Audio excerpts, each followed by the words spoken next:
दोस्तों, एक लड़का अपने पिता के साथ मारपीट कर रहा था और पिता भी अपने बचाव में अपने बेटे को मार रहे थे। मारपीट करते करते जब काफी शोर मच जाता है तो आसपास के जो घरों के लोग थे वो भी धीरे धीरे वहां पर पहुंचने लगते हैं। अब इसी बीच जो लड़के की मां थी वो भी इन दोनों के लड़ाई झगड़े में कूद जाती है।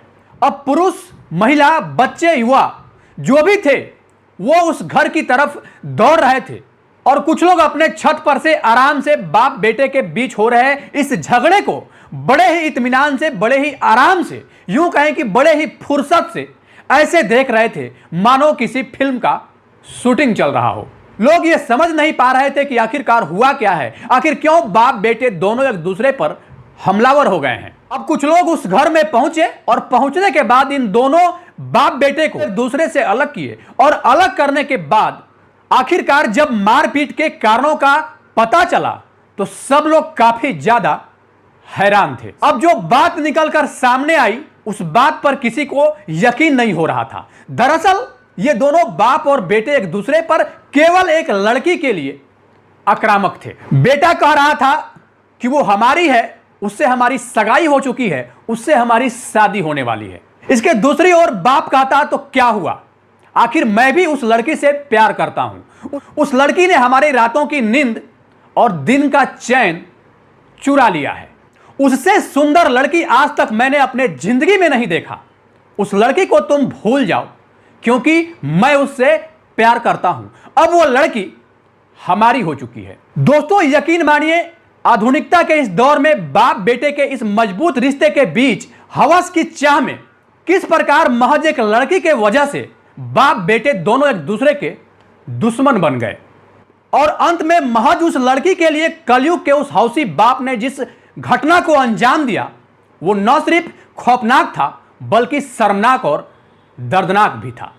आधुनिकता के इस दौर में जमाने को सीख देने वाली एक अद्भुत और अनोखी घटना जो हाल फिलहाल में घटित हुई है। मैं चाहता हूं थोड़ा सा समय निकालकर आप लोग इस पूरे वीडियो को जरूर देखें।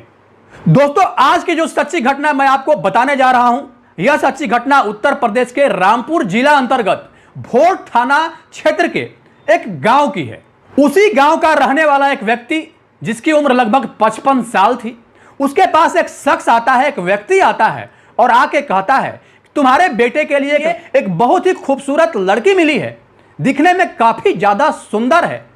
मैं चाहता हूं तुम्हारे बेटे के साथ उस लड़की का रिश्ता तय कर दिया जाए। लेकिन ध्यान रहे वो एक गरीब परिवार से है, इसलिए दहेज तुमको 1 रुपया भी नहीं मिलेगा। लेकिन लड़की पूरी तरीके से सर्वगुण संपन्न है और खूबसूरती की हम क्या ही बात करें, बेहद ही खूबसूरत है। और वाकई वो लड़की बहुत ही ज्यादा खूबसूरत थी। अब जैसे ही उस 55 साल के व्यक्ति ने उस लड़की को देखा तो उसने कहा ठीक है, हमारे बेटे के लिए यह रिश्ता मंजूर है। और उसने अपने बेटे के लिए यह रिश्ता तय कर लिया और तय करने के बाद वह कभी कभी बीच बीच में अपने बेटे के ससुराल जाया करता, जाके अपने बहू से मिलजुल कर वहां से आता। अब जैसे जैसे वक्त आगे बढ़ रहा था, आखिरकार जुलाई 2025 में रिश्ते की और शादी की बात भी तय हो जाती है और एक निर्धारित तारीख भी रख दिया जाता है कि इस निर्धारित समय पर, इस निर्धारित तारीख पर दोनों परिवार की मौजूदगी में बेटे की शादी संपन्न हो जाएगी। वह अचानक अपने बेटे के ससुराल एक बार फिर से पहुंच जाता है। बेटे के ससुराल में उसकी खातिरदारी होती है, उसकी मेहमानबाजी बड़े ही अच्छे तरीके से की जाती है और इसके बाद उससे हालचाल पूछा जाता है। तब वह कहता है मैं तो ठीक हूं, मेरा हालचाल भी ठीक है, लेकिन मुझे आप लोगों से एक शिकायत है। हमारे बेटे की बहू बीमार है और उसे आप लोग किसी अच्छे डॉक्टर से दिखा नहीं रहे हैं। तभी लड़की के घर वाले कहते हैं कि समधी साहब, हम बहुत गरीब लोग हैं, किसी तरह अपना गुजर बसर करते हैं, हमें समझ में नहीं आ रहा है कि क्या करें और क्या ना करें। क्योंकि प्रारंभिक जो ट्रीटमेंट होता है हमने अपनी बेटी का करवाया भी है, लेकिन उस हिसाब से सुधार नहीं हो रहा है। अब इस बात पे जो 55 वर्षीय बुजुर्ग लड़के के पिता थे वो कहते हैं कि कोई बात नहीं, आप लोगों को चिंतित होने की बिल्कुल भी जरूरत नहीं है। मैं अपनी बहू को यहां से लेके जाऊंगा और लेके जाने के बाद शहर के जो अच्छे से अच्छे डॉक्टर होंगे उनके पास इसका ट्रीटमेंट करवाऊंगा ताकि वो जल्द से जल्द रिकवर हो सके। ठीक वैसा ही होता है। वह 55 वर्षीय बुजुर्ग कार लेकर उस लड़की के घर पर पहुंचता है और पहुंचने के बाद अपने बेटे की मंगेतर को उस कार में बिठाता है और बिठाने के बाद यह कह के वहां से निकल जाता है कि मैं शहर के अच्छे डॉक्टर के पास इसको लेकर जा रहा हूं और वहां पे इसका ट्रीटमेंट करवाऊंगा और ट्रीटमेंट करवाने के बाद इसको फिर वापस यहीं पर लाके छोड़ दूंगा। अब वह उस लड़की को उसके घर से लेकर जाता है और लेके जाने के बाद आखिरकार जब शाम हो गई, शाम तक भी जब वो लड़की अपने घर वापस नहीं लौटी तो लड़की के पिता ने पूछा कि आखिरकार आप आए क्यों नहीं, आपने तो कहा था कि 2-3 घंटे में आप वापस आ जाएंगे। तब उस शख्स के द्वारा यह कहा गया कि दरअसल आपकी बेटी बहुत ज्यादा बीमार है, उसका ट्रीटमेंट चल रहा है और डॉक्टरों ने उसे आराम करने की सलाह दी है, इसलिए कम से कम 2 दिन तक वो हॉस्पिटल में ही रहेगी। और इस बीच आप लोग फोन करके उसे बिल्कुल भी परेशान मत करिए, क्योंकि डॉक्टरों ने साफ मना किया है उसे बातचीत करने से। जैसे ही वो ठीक हो जाती है हम आपकी बेटी को लाकर फिर से वहीं आपके घर पर ही छोड़ देंगे। अब इस बात से उस लड़की के माता पिता बिल्कुल बेफिक्र हो जाते हैं, निश्चिंत हो जाते हैं। और हो भी क्यों ना, क्योंकि वो होने वाले अपने ससुर के साथ गई है और ससुर का दर्जा एक पिता के समान होता है और एक बेटी अपने पिता के पास सुरक्षित नहीं रहेगी तो फिर कहां रहेगी। ऐसा सोचकर लड़की के पिता पूरी तरीके से निश्चिंत हो जाते हैं। अब 2 दिन बीतने के बाद फिर से कांटेक्ट किया जाता है, लेकिन यह क्या, अब तो बातचीत भी नहीं हो पा रही थी। अब मोबाइल भी उनका पूरी तरीके से स्विच ऑफ आ रहा था, बंद आ रहा था। अब इस बात से लड़की के माता पिता काफी ज्यादा परेशान हो जाते हैं और अब धीरे धीरे करके लगभग 8 दिन बीत जाता है। 18 जून 2025 की बात है। अब इस बीच वो बुजुर्ग आदमी अपने बेटे की मंगेतर को लेकर अपने गांव पहुंच जाता है और जैसे ही वह गांव पहुंचता है तो आसपास के लोग यह देखकर बहुत ज्यादा हैरान थे कि आखिरकार इस लड़की की अभी शादी भी नहीं हुई है, शादी भी जुलाई में होने वाली है और इस बीच अपने बेटे की मंगेतर के साथ यह बुढ़ा यहां पर क्या कर रहा है। अब जब इससे पूछा गया तब वह कहता है कि बेटे की मंगेतर थी, अब नहीं है, अब तो यह हमारी पत्नी है, क्योंकि मैंने इस लड़की से शादी कर ली है, निकाह कर लिया है।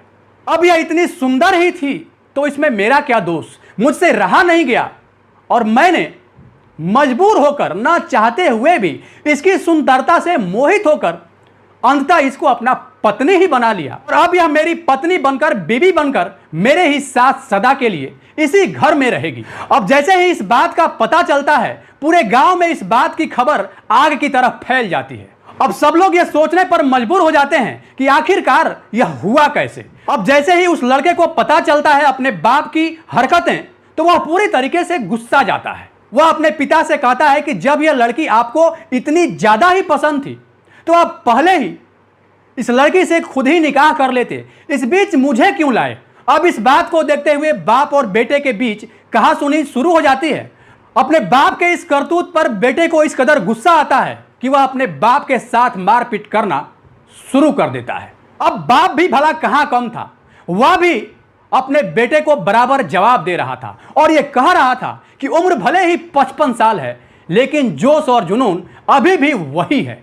अब इन दोनों के बीच लगातार मारपीट हुए जा रहा था और जब मारपीट हो रहा था तो काफी ज्यादा शोरगुल भी हो रहा था। अब शोरगुल सुनकर आसपास के लोग भी वहां पर धीरे धीरे पहुंचने लगते हैं, यह जानने के लिए कि आखिरकार इतनी ज्यादा शोर शराबा इस घर में क्यों हो रहा है।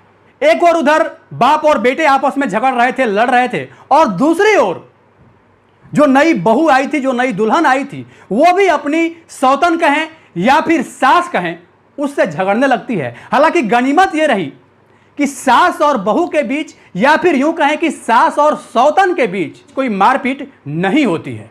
लेकिन जब बाप बेटे के बीच लड़ाई झगड़ा चल रहा था, इसी बीच गांव के कुछ जो सम्मानित लोग हैं वो वहां पर पहुंच गए और पहुंचने के बाद इन दोनों से कहते हैं कि भाई लड़ाई झगड़ा बंद करो, झगड़ा फसाद बंद करो, जो हुआ उसे यहीं खत्म करना है और कोई ना कोई अब बीच का रास्ता निकालना है। आखिरकार पंचायत बैठ जाता है और पंचायत में इस बात का फैसला लिया जाता है कि जिसने इस लड़की के साथ निकाह किया है, जिसने इस लड़की के साथ शादी किया है, अब वही इस लड़की को अपने पास रखेगा। लेकिन शर्त यह है कि वह इस गांव में नहीं रहेगा और अगर दोबारा इस गांव में आने की हिम्मत करता है, जुर्रत करता है, साहस जुटाता है तो उसका अंजाम बहुत ज्यादा बुरा होगा। उसे हमेशा हमेशा के लिए यह गांव छोड़ना होगा। ठीक वैसा ही होता है। पंचायत का आदेश मानकर 55 वर्षीय वह बुजुर्ग आदमी, लगभग 20 या 21 साल की वो लड़की बताई जाती है, अपने से भी आधी उम्र से कम उस लड़की को उसके खूबसूरती पर फिदा होकर अपनी दुल्हन बनाकर अपने घर लाता है। और वो भी उस लड़की को जो लड़की उसके बेटे की मंगेतर थी, या फिर यूं कहें कि उस लड़की से उसके बेटे की शादी अगले महीने होने वाली थी। अब उस लड़की को हमेशा हमेशा के लिए अपनी महबूबा बनाकर, उसे अपना बनाकर शहजाद नगर के इलाके में रहने लगता है। सोशल मीडिया और अखबारों के माध्यम से जैसे इस खबर की पुष्टि होती है तो लोगों को इस बात पर यकीन नहीं हो रहा था। उन्हें यह लग रहा था कि उत्तर प्रदेश के अलीगढ़ की सास संग दामाद फरार वाली कहानी फिर से एक बार उत्तर प्रदेश के रामपुर में दोहराई गई है। उधर उत्तर प्रदेश के अलीगढ़ में दामाद अपने सास को लेकर निकल गया था और यहां उत्तर प्रदेश के रामपुर में बहू अपने ससुर को लेकर ही निकल गई है, वह भी बूढ़ा, जिसकी उम्र 55 साल होती है। सास और दामाद में कुछ ना कुछ तो मेल था, लेकिन यहां तो बिल्कुल जोड़ी ही बेमेल है। पूरी तरीके से इस बात को जानकर, इस बात को सोचकर भी लोग हैरान हो रहे थे, परेशान हो रहे थे और ये सोच रहे थे कि आखिरकार ये समाज किस ओर जा रहा है। अब यह रिश्ता कितने दिन टिकेगा नहीं टिकेगा यह तो खैर भविष्य के गर्भ में छिपा है, लेकिन जो भी हुआ वाकई इतना शर्मनाक हुआ जिसे सुनकर और सोचकर भी अजीब लगता है। आखिरकार कैसे अपने बेटे की मंगेतर के साथ ही वह इतनी गंदी और ओछी हरकत कर सकता है। जिस घर में इस तरह की बातें हों उस घर से रिश्ता तोड़ देना ही बेहतर होता है। वाकई ऐसे चंद लोग अपनी चंद मिनटों के हवस के चाह में पूरे समाज को पूरी तरीके से दूषित कर रहे हैं, गंदा कर रहे हैं। क्योंकि समाज और समाज में रहने वाले लोग बहुत खूबसूरत होते हैं और ऐसे खूबसूरत समाज को गंदा करने का हक ऐसे लोगों को कोई नहीं देता है। दोस्तों, कुछ रिश्ते जन्म से बनते हैं और कुछ भरोसे से, लेकिन जब भरोसा ही किसी रिश्ते की लाश बन जाए तब दर्द लफ्जों में नहीं बल्कि आंखों में उतर जाता है। सगाई हो चुकी थी, परिवार खुश था, लेकिन लड़की यह नहीं जानती थी कि उसके मुस्कुराहट पर नजर सिर्फ उसके मंगेतर की नहीं बल्कि उसके होने वाले ससुर की भी थी। जी हां, जिस पिता ने अपने बेटे की शादी तय की थी उसी बेटे की होने वाली बहू पर उसी पिता का दिल आ गया और फिर जो हुआ उसने पूरी तरीके से इंसानियत को शर्मसार कर दिया। बाकी इस पूरे घटनाक्रम को लेकर आप क्या सोचते हैं? अपनी राय निष्पक्षता के साथ कमेंट बॉक्स में जरूर दें और यह भी बताएं कि ऐसे विकृत और विक्षिप्त मानसिकता के लोगों के साथ क्या किया जाए। अपनी राय निष्पक्षता के साथ कमेंट बॉक्स में जरूर दें। सावधान रहें, सुरक्षित रहें, अपना ख्याल रखें। जय हिंद, जय भारत।